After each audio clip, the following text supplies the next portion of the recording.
Hey guys, Mix here, and in today's video we are back with my 1974 MGB. It has been quite a while since we've really done anything with this thing, but if you guys are new here, we basically just rebuilt the engine from the ground up, top to bottom, because it had a horrible rod knock when I bought it, but that has been solved, and now we just need to get it tuned right. So as you can see right here, I have a ginormous box, and in here is a key factor that will make this thing run. And as you guys can see, this thing has been sitting for quite a while because we were working on the Corvette for quite a little bit, and I mean, this thing needs like a wax so bad. Hopefully once we get this part in, this will allow us to continue to get this thing to run as good as it possibly can, and really, you know, just check out for getting on the road, because I want this thing to be as reliable as possible. And if you guys have been following along, you guys have seen that getting this thing to run right with this new carburetor setup has been quite a challenge, from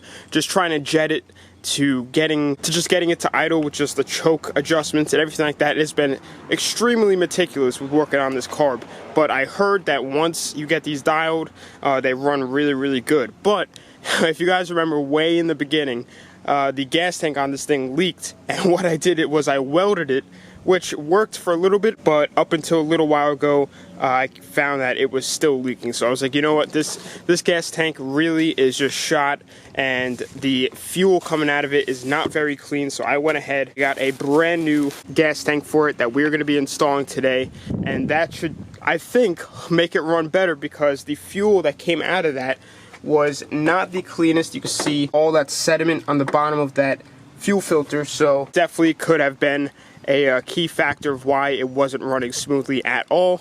It also came with the new sending unit, which is great because the fuel gauge doesn't work on the inside. It has been on empty since I got it, but I do believe it has power, because when I turn the key, I do kind of see it twitch a little bit, so hopefully it is just a sending unit issue and not even like hopefully a wiring issue.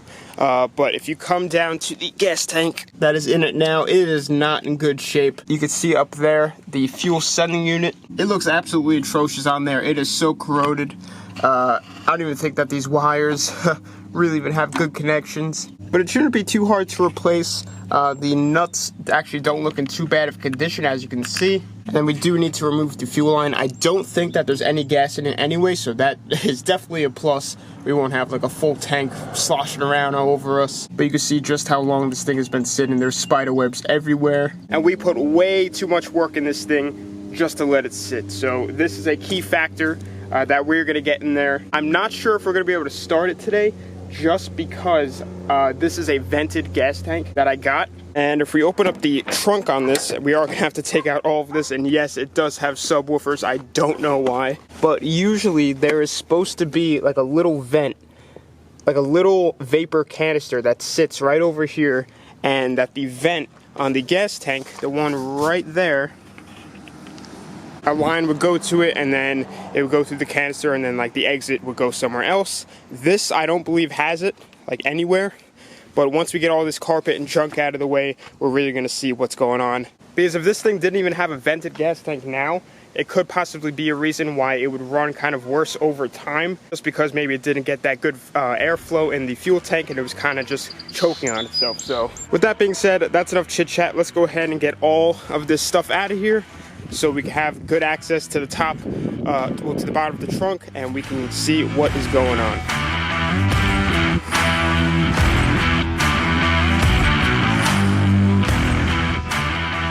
So I got everything that I need exposed, some of the fuel tank bolts. All of this back here was definitely all redone, because there was like some not factory stuff for sure.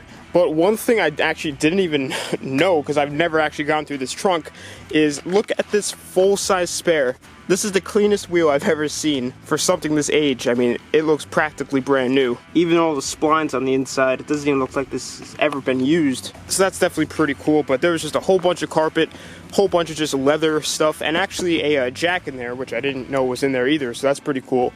But I do believe that this is our fuel pump. Now, I don't think we need to replace that, just because I did do a little flow test on it and it was flowing adequately. But I am going to keep my eye on it, because obviously there was junk in this fuel tank, and the possibility of there being junk in there is very high, but we're just going to keep our eye on that for now. But what I want to begin and start doing first is just taking off the fuel neck, just these two little clamps here, and then it should just pop out. And then we'll go ahead and start with like the fuel line on the bottom, and then just kind of start taking out all the bolts holding up the fuel tank, and we'll work from there.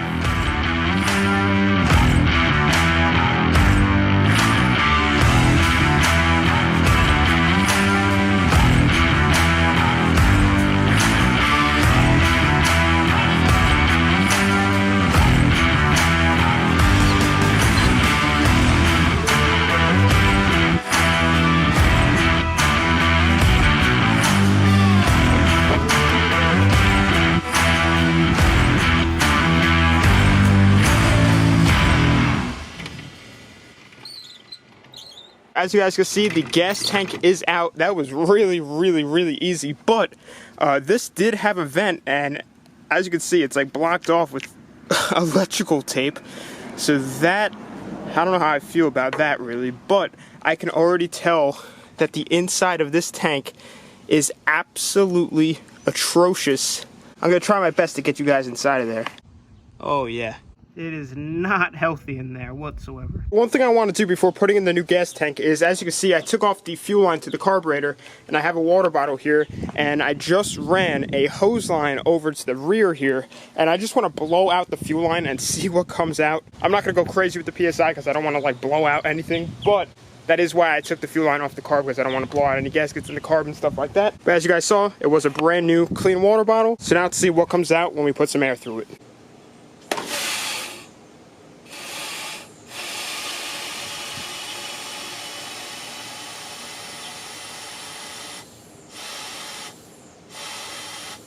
Alright, not bad, not a lot of stuff, but definitely some dirty gas, that's for sure. It did seem to flow pretty good, didn't seem like there were like any clogs or anything like that, which is really what I wanted to see, but that seems to be all that's coming out. Alright, so what I'm going to do quick first before I put in the gas tank is I'm just going to throw in the fuel sending unit in now. This is the tape that goes on top of the gas tank and prevents like vibrations and noise. Oh nice, bunch of new mounting hardware, which I might actually use. I think I actually definitely will use. And here is our teeny tiny little sending unit, and no idea what this is.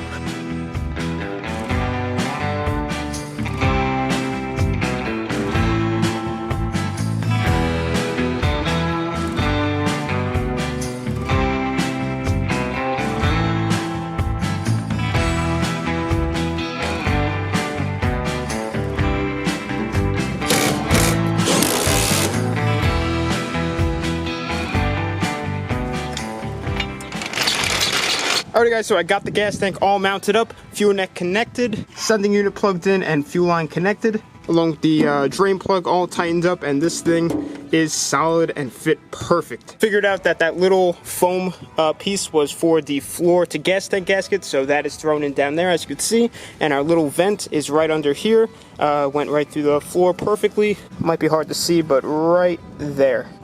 Alrighty guys, so we are back here a few days later, and I just got fuel to put into the MG for the first time, and what we're basically going to do is check for leaks, and if everything looks good, we'll turn the key, let the fuel pump go, build up a little bit of pressure, and then we'll check for more leaks there. And if we're all good there, we're going to try and fire this thing up and note any possible changes compared to the last time it ran, and hopefully the changes are for the better. Alright, so I got about 4 gallons total, so basically first is I'm going to check for leaks at the fuel neck. Alright, so I just finished putting in the 4 gallons. No leaks around the base of the neck, no leaks at the sending unit, and no leaks at the drain plug. So with that being said, let's go ahead and flip the key on this thing, start getting some fuel pressure. Alright, here we go. It has been quite a while since I've sat in this thing, but first thing I want to do is once I turn the key, I want to see if the fuel sending unit works. Oh snap, I see it going up. Nice. This has to build pressure, but let me just check for leaks. Nothing at the fuel line. Looking good. We have about a 1/4 tank. Alright guys, so we were actually back here the next day, and that is because when I turned the key on yesterday, I could not get fuel to flow at all. So I kind of was looking around. I actually charged up the battery overnight because it was low anyway, because maybe I was thinking maybe it didn't have enough juice. So I did that, checked again this morning, and it still was not picking up fuel. So I was like, oh boy, what's the issue?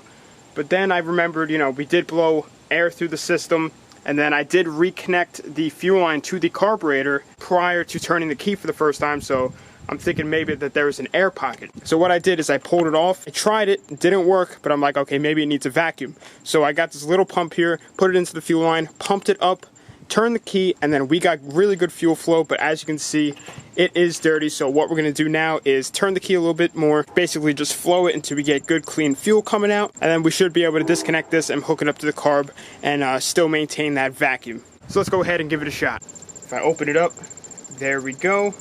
And you can see how now it's all nice and clean coming out. So that's looking pretty good.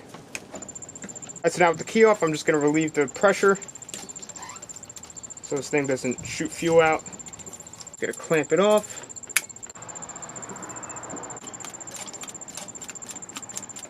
Alright, there we go. Alright, so I have the fuel line reconnected, so what I'm gonna do now is turn the key, and then we should be able to fill the bowl, and then once we know that the pressure is built, the fuel pump will stop making that clacking noise. Yep, I hear the bowl's filling. Let's see if we have fuel pressure. Yep, we do. Give this a shot. Here we go.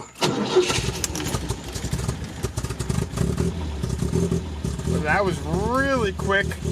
There's the oil pressure. I got a little nervous there. It is idling. It has been months since this thing has ran. Sounds really good up here. It actually has a different scent to it from the last time it ran. It actually smells like fresh fuel being burned. So that's one observation I noticed is different so far. All right, so this thing's starting to get a little bit of temp in it. So what I'm gonna do is ease the chokes open and hope that this thing will stay alive. I'm just gonna do it from right here.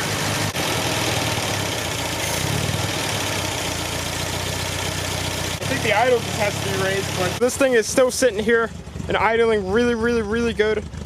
So, but one thing I am noticing is, I mean, if I jam it, sometimes it'll hesitate, sometimes it'll go. So you heard that small little hiccup, but if I ease into it, woo, like that sounds really good.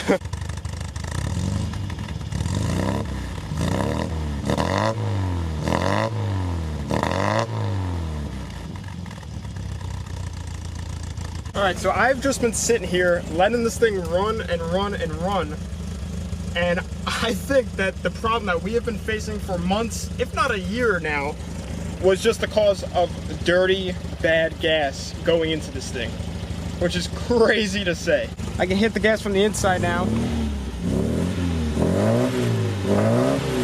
Woo! Thing sounds awesome. Alright, so I'm going to turn it off quick. And I'm just gonna fire it up and see how well it does with that. Wow, didn't even have to press the gas. Alrighty guys, so this thing is running absolutely flawless. Now, as it was warming up, that little hiccup that it would do, like mid-range, was going away, which is awesome to see. Now, I do think it might be running a little bit rich just from the smell out here. You know, I can almost taste it. And this thing is pretty much straight pipe besides a small muffler back there. So I think it's bound to give off some fumes, but I think it's pretty much almost time for a road test on this. Maybe get this thing registered and inspected and everything like that and make it road legal, because we did go through the brakes and I haven't pressed the pedal on this thing in probably 2 months. And the brake pedal was as firm as it was the day I bled them, so that's good to see. The clutch was a little bit soft. I did pump it up a little bit and just add some fluid, and it did hold firmness, but I do think that the slave for the clutch is leaking. Very small leak, so it's not a huge deal, but could be something that we work on later on. But I am so pumped.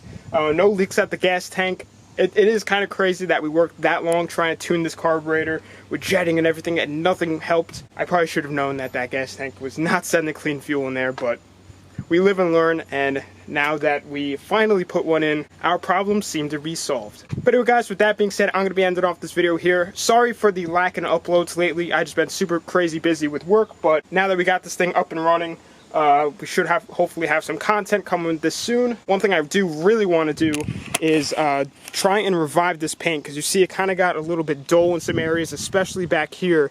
So I would like to give this thing a first wash and see how well we can wax up this paint, because I definitely think it'll clean up. Because like down here, yes, it is dirty, but it is pretty dang shiny. So we'll see how that goes. But anyway, guys, with that being said, follow my social medias. They will be on the outro of this video. Instagram and Snapchat I use the most. But thanks for watching. Please subscribe, like, comment, tell your friends about the channel.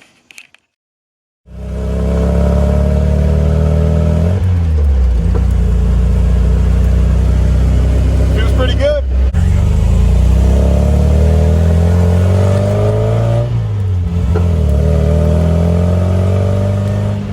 Definitely feels better than how it did last time, that's for sure. Right back down to idle. I'm gonna hit the brakes a little hard here. Stop this.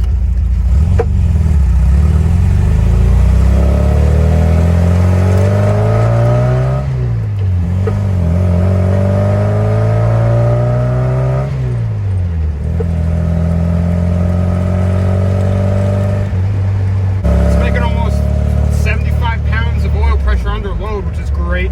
It's significantly better than how it was without the with the old gas tank, that's for sure. What a difference.